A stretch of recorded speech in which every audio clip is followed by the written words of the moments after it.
দেখতে ছোট্ট মিসাইলের মতো, কিন্তু ট্রেলারে আসলে ছিল সিমেন্ট তৈরির বিশাল যন্ত্রাংশ। দুর্গাপুরের মেন গেটের ১৯ নম্বর জাতীয় সড়কে যাওয়ার সময় উড়াল পুলের নিচে আটকে গেল সেটি। ফলে রবিবার রাতে শুরু হয় বেশ কিছু যানজট। পুলিশ সূত্রে জানা গেছে, ট্রেলারটি গুজরাট থেকে ডানকুনি দিকে যাচ্ছিল। রবিবার রাত 11:30টার সময় ট্রেলারটি মেন গেট পার হচ্ছিল। ঠিক তখনই উড়াল পুলের নিচে আটকে যায় সেটি।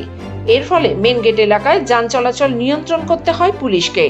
স্থানীয় পুলিশ এবং ট্রাফিক আধিকারিকরা দ্রুত ঘটনাস্থলে পৌঁছে যান চলাচল নিয়ন্ত্রণে আনতে শুরু করেন। কিছুক্ষণ চেষ্টা চালানোর পর ট্রেলারের চাকা থেকে হাওয়া কিছুটা কমানো হয়। তারপরেও উড়াল পুলের নিচে পারাপার করতে পারেনি। পরে ট্রাফিক এবং দুর্গাপুর থানার পুলিশ সার্ভিস রোড ব্যবহার করে সেটিকে নিয়ে যায়। উদ্ধারের পর ট্রেলারটি আবার ১৯ নম্বর জাতীয় সড়ক ধরে ডানকুনির দিকে রওনা দেয়। স্থানীয় সূত্রে জানিয়েছে, গত বছর কয়েক আগে একটি ট্রেলারে করে বিমান নিয়ে যাওয়ার সময় তা আটকে গিয়েছিল এই উড়াল পুলের নিচে। মানুষের মধ্যে সেই বিমান দেখার জন্য কৌতূহলও পড়ে গিয়েছিল। চরম ভিড়ও জমেছিল।